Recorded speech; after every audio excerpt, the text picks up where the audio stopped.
Welcome to the first vlog of the Readathon Rebellion. I cannot believe that this readathon is finally here. It feels like forever since I started working on this, and now I'm finally getting to play the board game, and it is just so cool. I am already completely blown away by all of the support, and I cannot thank you guys enough. If you have no idea what the Readathon Rebellion is, it is a board game style readathon that is happening throughout the entire month of September, where we as a group are trying to save the Silent Spectre, which is our rebellion leader. There's a really fun map where you will travel across to be able to get your corresponding prompts. There are different modes, there are different orders that you can be, and I personally think I outdid myself. I think it is a lot of fun, and I cannot wait to play it. If you want more information, you want to sign up, all of that information will be down in the description box. You can click the announcement video and it will give you everything that you need. So spoiler alert, I actually already did my first roll. I just got back home from Canada. This is literally the first day that I was home from visiting Cassidy with Lexi and Monica. We had the best time, and I'm really sad to no longer be in Canada and back in the Alabama heat, but it was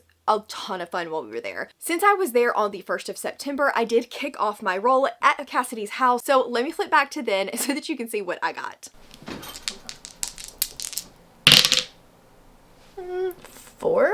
1, 2, 3, 4. Well, that was perfect. So I did get the very first objective, which was very, very convenient because you do have to do all 4 of the objectives at bare minimum. So starting off with that felt very, very nice. It's going to take the very best to get the Silent Spectre out alive and to stay alive yourself. Gather a team that you can trust to help you accomplish this mission. Make sure to choose wisely. And the prompt for this one was to read a book that had 2 or more points of view. For this one, I decided to pick up the second book in the Tessa Hale series that I recently read. I believe it is Eclipsed. What was the title of this? Eclipsed Empire. This is, like I said, the second book in a Werewolf Why Choose series that I actually started on Summerween and really enjoyed. It is about a girl that is a hybrid. She is a witch, empath, and a werewolf, and she is on the run from her father, who runs this horrible gang essentially, and her mother died when she was very young, so she's been constantly going from place to place trying to stay out of his clutches, when she ends up in this very small town and meets 5 members of another pack and realizes that she might be all of their mates.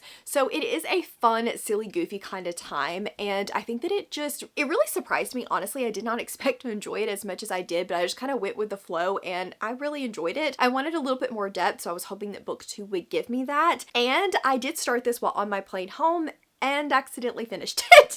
So we are already down with the first objective. I think I'm gonna give it a little bit lower of a rating than I did the first book. I think it's gonna be like a higher 3-star for me. While I still enjoyed it and I actually liked that there was a lot more plot to this one, it definitely picked up like right where the first book left off. I don't know if maybe I'm not in the mood for it right now. That's kind of how I felt, that I just wasn't in the mood to sit back and kind of turn my brain off with it, but I still really liked it. I just had the same problem that I did with book 1, where I wanted more depth from the characters and their relationship rather than them just kind of, I don't know, going from being I'm mad at you to no, let's have sex, to oh my goodness, she was kidnapped again, to let's go rescue her. It just kind of felt very formulaic in my opinion, and while that worked for me in the first book, it didn't work as well for me in book 2. But I will be continuing the trilogy because there's just something crack about them where I still have a really good time. I like all 5 of the men. I think that they're different enough to definitely have their own personalities, but also fit very cohesively with Ren. And I like Ren a lot too. I think that the story is really cool. I just think I want it to be a little bit more in depth than it actually is. It does remind me of Bonded by Thorns, but without as much of the substance. So I think that that's where I'm struggling the most with it, is that I just keep looking for them to go beyond just the surface level, and I don't think that that's what these books are trying to give, which is okay, but I definitely wanted more from it, and that's how I felt throughout the entire book. So you guys really didn't miss anything by me not vlogging. I was listening on the plane, and it was a 4.5-hour plane ride, and I was not gonna vlog on the plane. You wouldn't be able to hear anything even if I did. And then I was rushing from landing on that plane to getting to my next gate. By the time I got home, I was dead, so that's why you're getting this clip on the next day. So that means that it is time to do another roll, and let's see what my second book is going to be. Okay, so last time we left off on objective 1. I do not have a fancy little marker like Cassidy does, so we're just going to use my black die to mark our spot. So let's do our next roll and see what I get.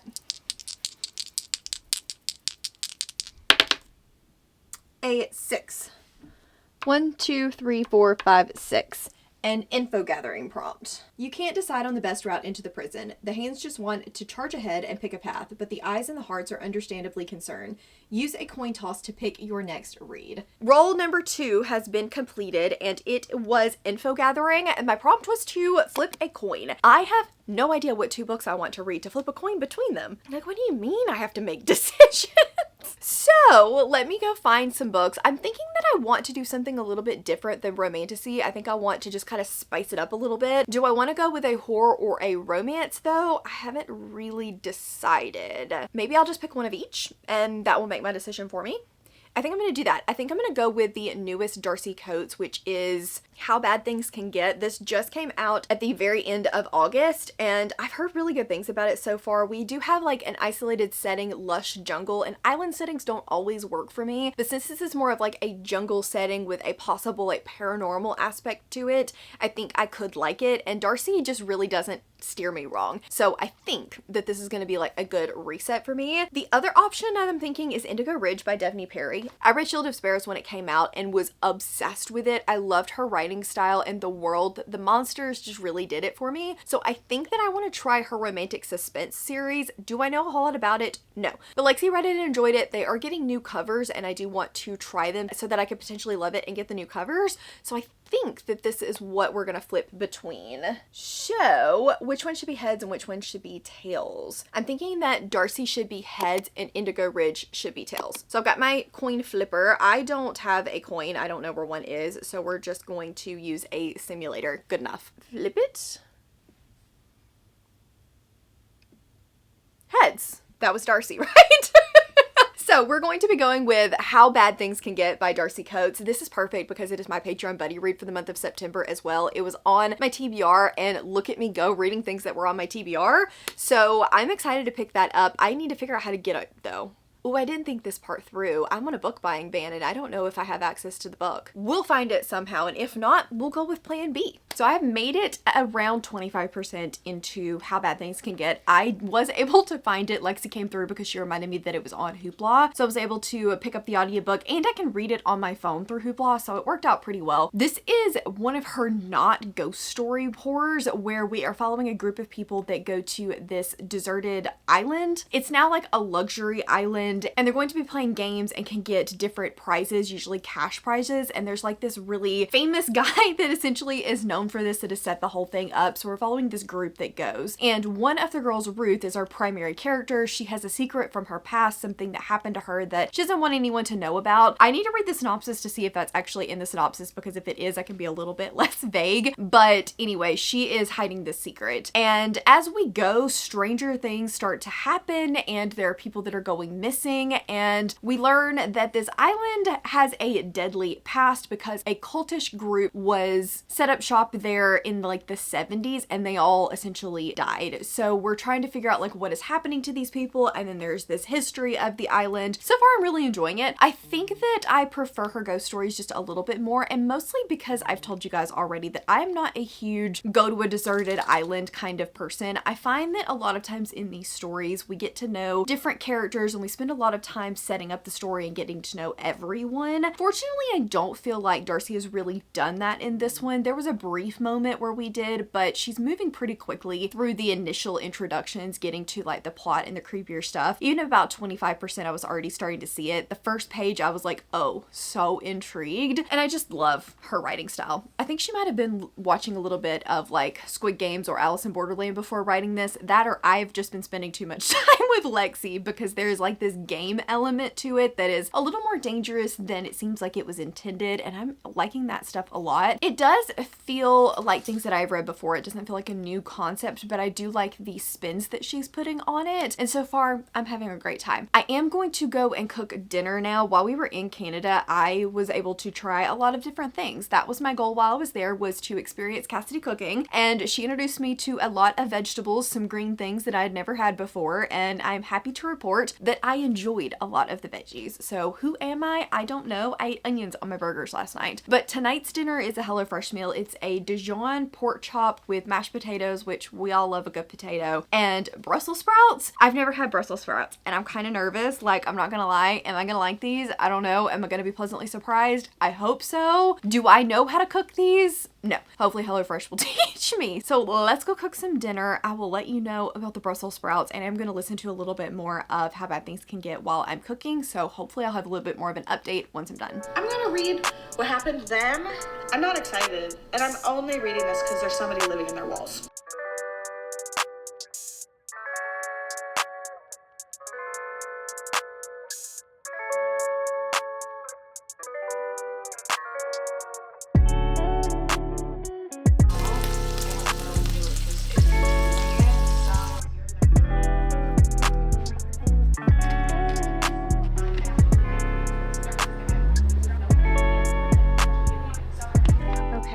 Dinner is served. I am like, this looks so good.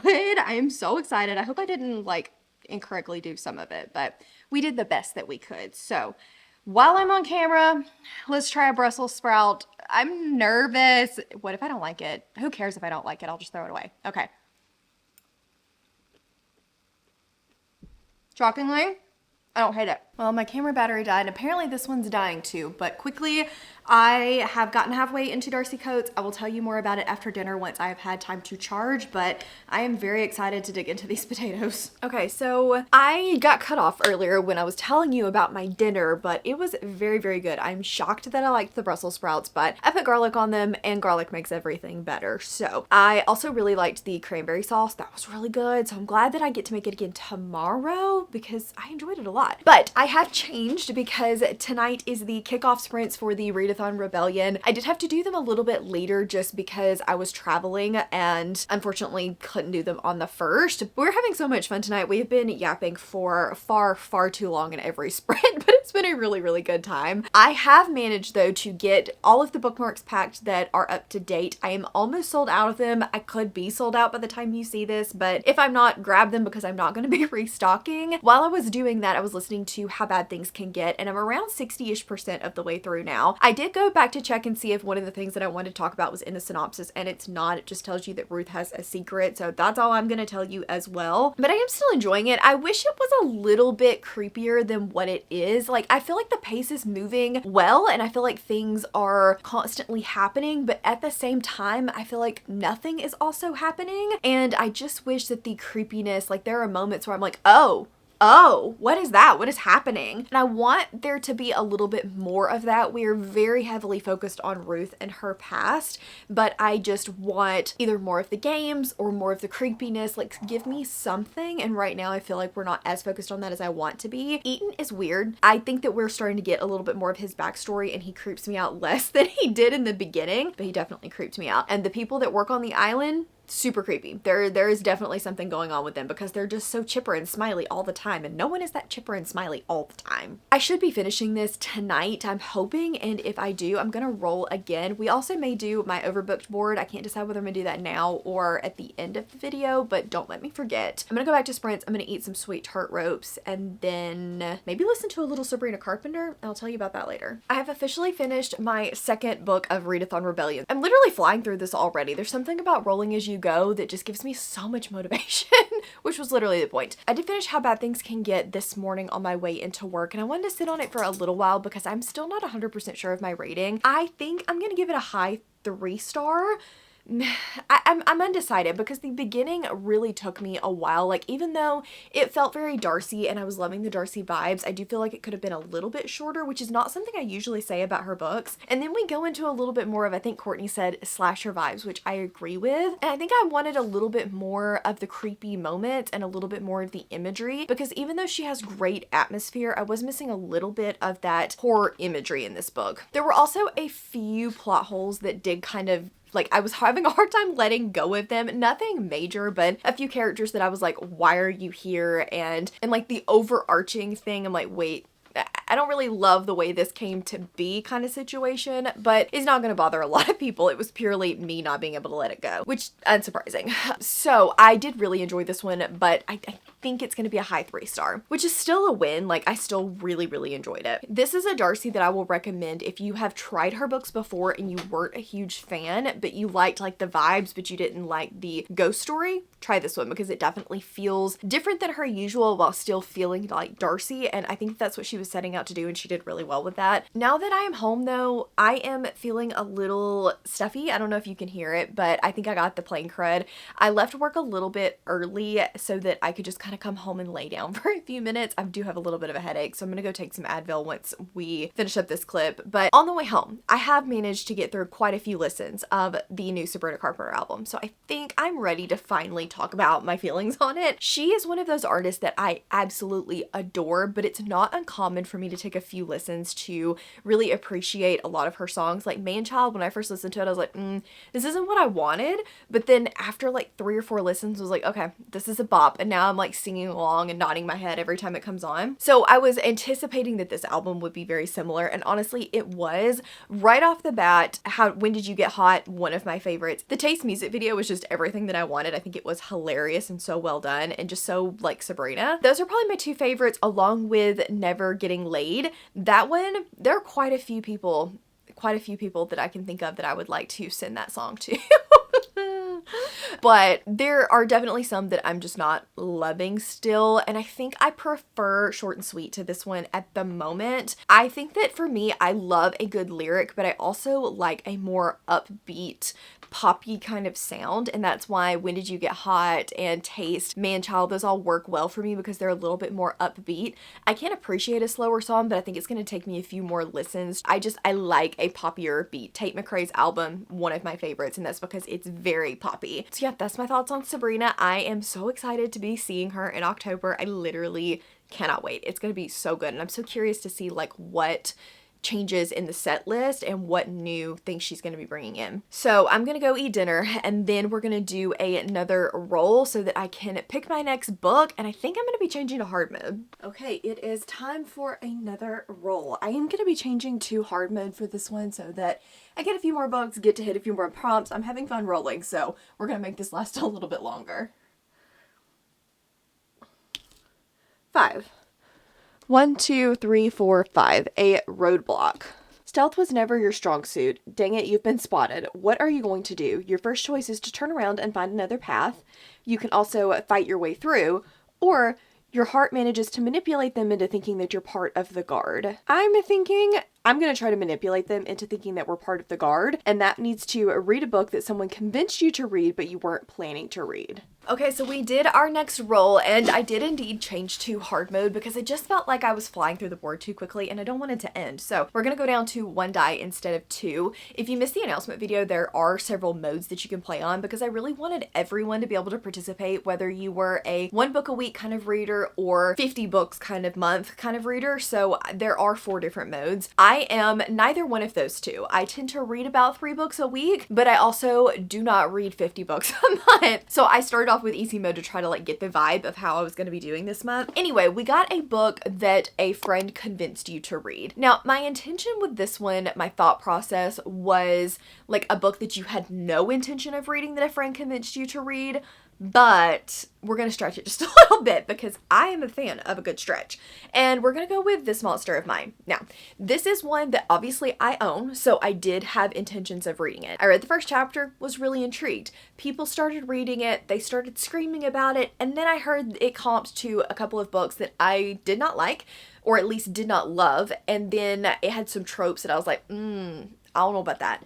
So I then put it at the back of my shelf in my to read in a far distant future pile, and Marie and Chris have been screaming about it and begging and begging and begging me to pick it up. So I feel like it counts. We're gonna read it. It's not as short as I would like, but it is like 400 pages, so it's not bad. This I know is like a murder mystery style book, so it's definitely gonna be a little bit different, which I am still in the mood for. And I've heard it's dark, so I'm very curious about that. Marie and we agree like a portion of the time. There are some books that we'll squeal over and love, and other books that I'm like, no. Same thing with Chris. This is what I'm going with next. I am about to go join Alexis's sprints for a little while. I'm still feeling kind of cruddy. I did take some Advil, so I'm a little bit better, but I'm tired. So I don't know how long I will be on sprints before I get off to just go lay and be a vegetable in bed, but it's way too sunny outside for me to justify bed at this point. I'm finally starting to feel a little bit more alive. You could probably hear it in my voice, but I managed to catch the plane crud, whatever it was, and got sick. About Thursday, I started to feel a little bit worse, called into work on Friday, spent all day sleeping on Friday, and then yesterday I tried to read. I was not successful, but today I have been a little bit more successful in reading this monster of mine. I'm only like 50 pages in, so I have barely started this, but I had kind of first impressions, so while I felt good enough to film, I wanted to come on and tell you my initial thoughts. I'm hoping that I'm just going to be continuing to go up from here and can get a little more reading in, because my sick brain, not a good brain. It is all over the place. But this is a Roman-inspired,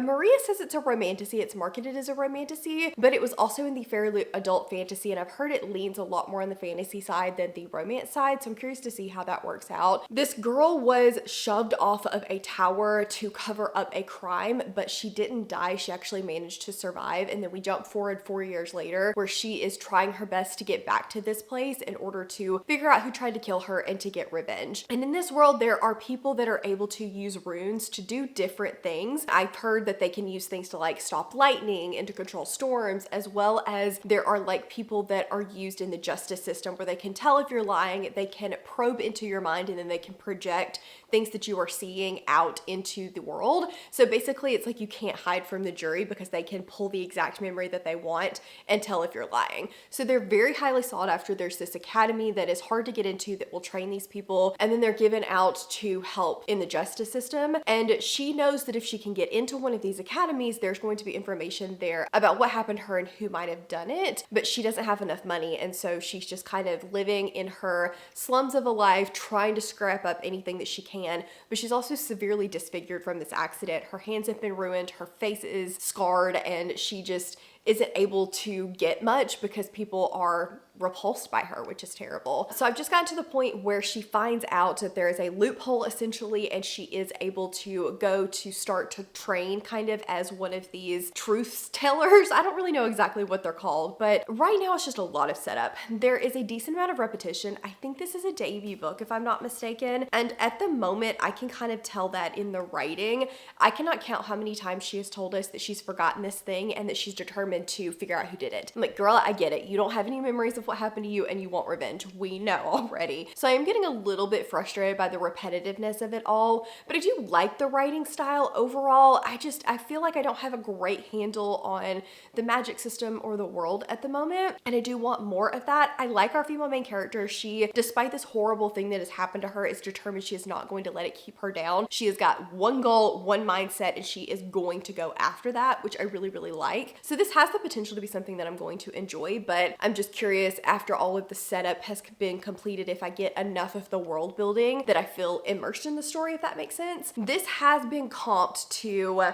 what is the Robert Jackson Bennett book? If I can remember, I'll leave it up on the screen, as well as Justice of Kings, both of which I didn't love. And so I am a little bit nervous, but I'm thinking it's more in like the murder mystery court vibes than it is like the actual tone of the story, which keeps me hopeful. Maria has been screaming at me to read it, so I really want to love this, and I'm only 50 pages in, so I'm definitely not far enough to give like solid, I feel like it's going to be a this star opinion. It could range between a 3 and a 4 at the moment. I'm not getting 5-star vibes, but like maybe. Anyway, I'm going to try to read a little bit more. It is finally football season, which in the South means that it is fall, and I am living for it. So I am going to pop on a football game and try to get a little bit of reading in. So we're about to play Don't Starve together, which I haven't played in forever, so I am not sure that I have any clue what I'm doing anymore, but as long as they give me Wendy, I should be okay. But before we play, I did make me a dirty soda. Cassidy sent me this like pumpkin spice dirty soda with Dr. Pepper, and I just really wanted to try it. Am I gonna like it? I don't know, but let's try it. My ticket's out. I'm gonna keep tasting it. I have an update for you guys, and it's not the update that I wanted to give on This Monster of Mine. I have decided to DNF this book. I got about 30% of the way in, definitely over 100 pages, before deciding that I did not want to continue. If you are somebody that likes a slower moving story, you like for things to take their time to develop and take their time to come to fruition, this could work better for you than it did for me. Personally, I was already struggling a little bit with the world building, and so that definitely didn't help. But the murder mystery aspect of it was not what I guess I like in murder mysteries. I don't know if maybe I just don't like them in book form. I definitely love like a Knives Out type mystery, but does it work better for me on TV than it does in a book form? Because like I grew up watching Murder, She Wrote with my grandmother at midnight because there was nothing else on TV. I do enjoy those types of stories, but I just think maybe the format is going to matter for me. I wanted there to be more like putting pieces together, or I wanted there to be more discussions, and I think we definitely got that in one of the first scenes where she is like being picked to be the petitioner. I did like that scene. I thought that that was really intriguing and it said a lot. I wish we had talked a little bit more about what it said, but I did like that scene. But then we kind of go away from that, and the side characters were like grating on my last nerve. They felt very one-dimensional. They felt very almost caricature at times, and I was not a fan. And I think for me, the depth was just lacking for what this story was trying to be. I never really got to the romantasy part of it. I definitely bowed out a little bit before that. You can kind of see the hints of it, and I think that that relationship too is going to be a little too broody for me maybe. There wasn't enough banter and things to like grip onto.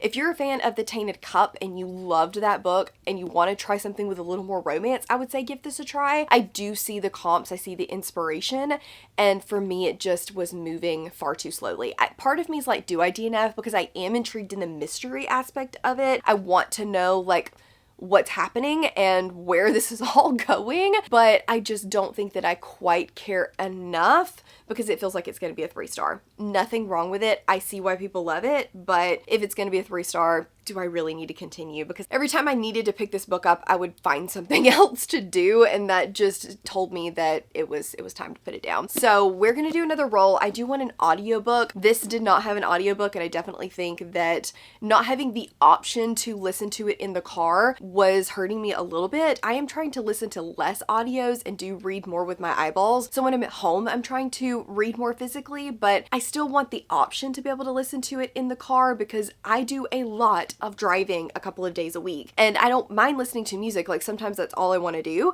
but I want to have the option, you know? So we're gonna try to find a prompt that will give us an audiobook. 3. 1, 2, 3. An info gathering prompt. This one is a long one, so let's see if I can read that tiny print. There are more than just ancestor loyalists in these woods. Creatures of all kinds call it home. Pick one type of creature to learn more about. First, we have the giant blind worm, a worm-like creature that can grow up to 20 feet long and has more than 3 rows of sharp teeth. Read a book that you went into blindly. I cannot say this kind of bear, even though I came up with it. They were thought to be extinct, but are hiding deep in the mountains and have evolved. They now have fingered paws, razor-sharp claws. Read a book that is bigger than your last read. And then we also have the elephant bird, with a very long neck and wingspan of 10 feet. These birds can prey just as well from land as they can from the sky. Read a book in 24 hours. We got the prompt where I was going to learn about the different creatures that are stalking the woods. There were 3 different options: the blind worm, the bear, and the elephant bird. I think for prompt wise, I'm going to learn more about the bear. I am very proud of these creatures. I'm not gonna lie. Like, I want art made of them because I just think they're really, really cool. So the prompt for the bear is to read a book that is longer than your last read. My last read was technically This Monster of Mine, but I DNF'd it. So if we look at that one or the book before that, which was what, How Bad Can Things Get? Both of them were 416 pages, literally both of them, which I don't know how in the world that happened. So what I think I'm going to do is go with mine and Cassidy's book club pick for the month of September. We went with A Tongue So Sweet and Deadly. This is our book club over on Patreon. I don't think I mentioned that. By Sophia St. Germain. All I know about this is Book Talk has been blowing up about it. It's fae, and we've got a girl that can control people if she looks in their eyes. And she's going to go and become a regent, or try to become a regent for the human lands, but maybe falls in love with a human along the way. That's all I really know, is that it's the like fae human twisted, and I've heard incredible things about it. It is 476 pages, so it is longer than both of my last reads, and I'm really hoping that it's good. The audiobook is Audible exclusive, which I do not like, but I'm going to grab that so that I can listen hopefully on my way to work in the morning, and fingers crossed that it is a new favorite obsession, because I'm very excited to read it. I'm currently stuck in traffic. I don't know what is going on, but I have been sitting here for the last 30 minutes and it should have taken me 5. And there's no end in sight. So anyway, I figured I would come on and do a quick vlog update for you guys, because I did manage to make it about 25% into A Tongue So Sweet and Deadly on my drive here this morning, and probably going to get a little bit further into it with how long I'm going to be sitting in traffic. This one has been highly recommended. Like, I have been seeing it everywhere recently, and so Cassie and I decided to make it our indie archive pick for the month of September, and that's the book club that we run together over on Patreon. And so I'm excited to read it, although I hope some people will be reading it with me, because I don't really know how I'm feeling about it right now. We've got a girl that is half fae. Something happened and she has been forced into servitude with the king. We don't really know what she did to cause this, but she swore fealty to him, said she would do anything for him. But the catch to that is she cannot tell anybody why. So she's been sent to this town, and she's made friends. She is the owner of a tavern, and she is helping to protect these children that have also been thrown out. When she is told by the king's regent, her handler, that she's going to have to go and battle to become the next regent of the human lands, and there's like these trials that are associated with that. She doesn't actually have to become regent, but he needs her to gather information for him. So she's taken away from her home into this, and there she meets Locke, who is the previous regent, and I'm assuming that's going to be the love interest, although I don't really know a lot about him at the moment. So right now it's fine. I'm enjoying it, but it just feels like every other fantasy romance. There's nothing really gripping me and making me be like, oh, this is my new 5-star romantasy, but I am enjoying it for the most part. We don't have a lot of romance at the moment. She is generally fine. Like, I like her, but I'm not obsessed with her or Merrick or Locke or anybody. There's found family that's really good, but I am just waiting for there to be something that really grips me. But at about 25%, I'm just having a decent time. I have made it to around the 60, I think, percent mark of A Tongue So Sweet and Deadly, and I am happy to report that I am liking this more in the second half of the book. I feel like there's more happening, and we're getting more conversations around the prejudices of fae and half fae in the human lands, and seeing more of that develop and more of the like humans' eyes on it. I wish there was a little bit more. Like, we are seeing some of the trials. I don't feel like this is a traditional trials story in the way that I was expecting it to be. I think I went into it more thinking along the lines of like Serpent in the Wings of Night, that kind of thing. But it's more of like these tests to see if you are worthy of becoming a regent. So less trials, more tests. And as we are getting more into those, I am liking it. I feel like the first one was just kind of bland, and I think it could have been better showing their chemistry than it actually did. But the second one did what I wanted it to do. The romance, though, is where I am struggling, and I'm hoping this will be a book 2 kind of really blows me out of the water situation, because it feels almost Spark of the Everflame, where the romance is pretty much non-existent in book 1, and then I'm hoping that book 2 will give me what I want, because at the moment, I think I'm rooting for the wrong guy. I don't think this is supposed to be a love triangle. I'm pretty sure she's supposed to fall for the human, because the synopsis is like she gets entangled with the strange human. I don't remember exactly what it said, but I'm pretty sure the love interest is the old regent. And for some reason, I'm kind of rooting for the bodyguard guy. I don't think he's supposed to be a love interest, but like, he's there for her. But he's also touch her and die, and he's also like savage.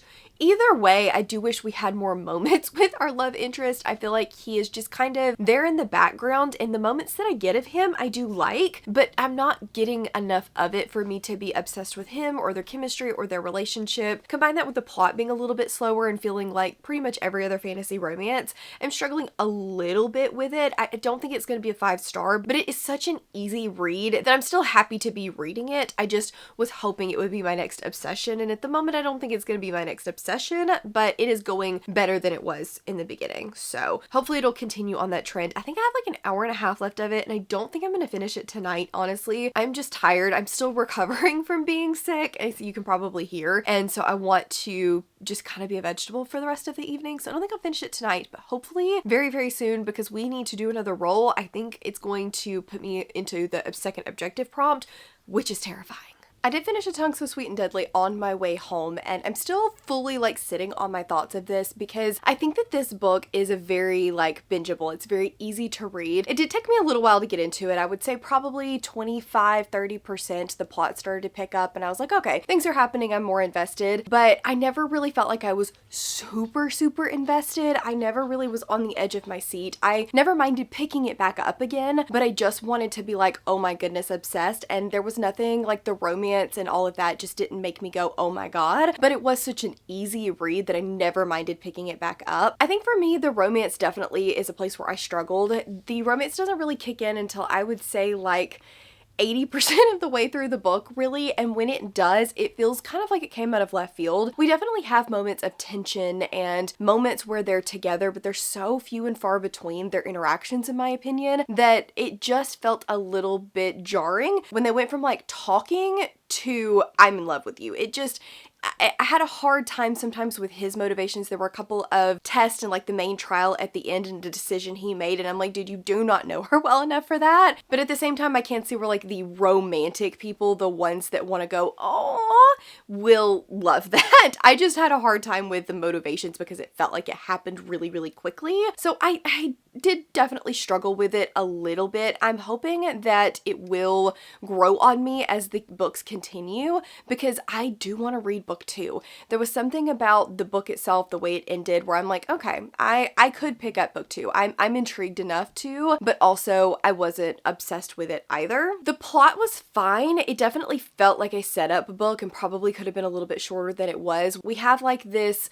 rebellion on the horizon kind of thing, and we do introduce that toward the end of the book, and I'm hoping that we get even more from that in book 2. There were a couple of reveals that I didn't love the way that they were done. It just felt like, I don't really know how to describe it, but at some points I felt a little jarred because I was like, wait, when did that happen? When did we get to this point? Did I miss something? And maybe I did. It is very possible that I missed something, but at times I felt like I was, you know, wait, what just happened? So I'm like, I don't even know what to rate this at the moment, and I think I'm gonna need to sit on that. So I am glad though that I have finished it, and that means that we need to probably at least do objective 2, do another roll. I don't know how many books, like how many rolls I want to be in this first vlog, and then how many we're gonna end it with in the next one, but I feel like we need one more roll. I feel like we need to at least get to objective 2 before we end this vlog. So let's go do that, and then I'm very scared of objective 2, but we'll see what we get.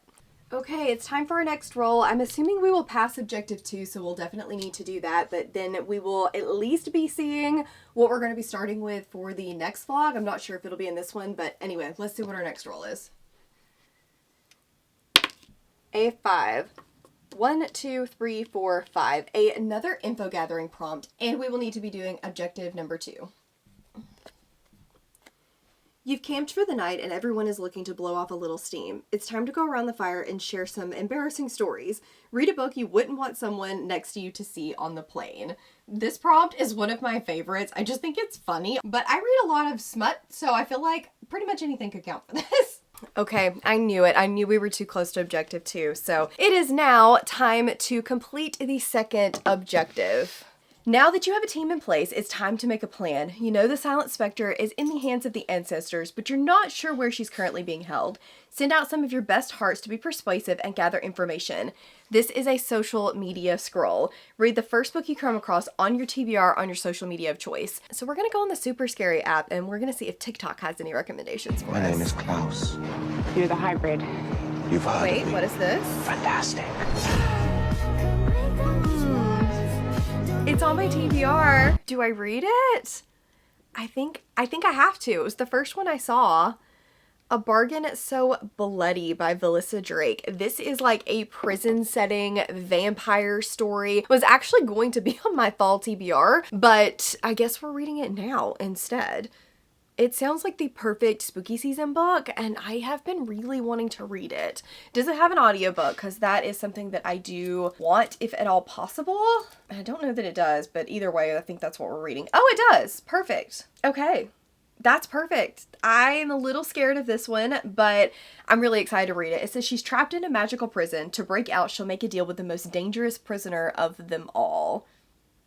Yes, please. I think this is going to be really good. I'm very excited. Okay, so that is going to be my next read. Thank you, TikTok. I'm trying to decide what I want to do because I'm considering DNFing of A Bargain So Bloody. I just am not obsessed with it. So this is set up like in the synopsis to make you think that it is a prison story, that we are in the prison and we're racing to get free, and that's going to be the majority of the story.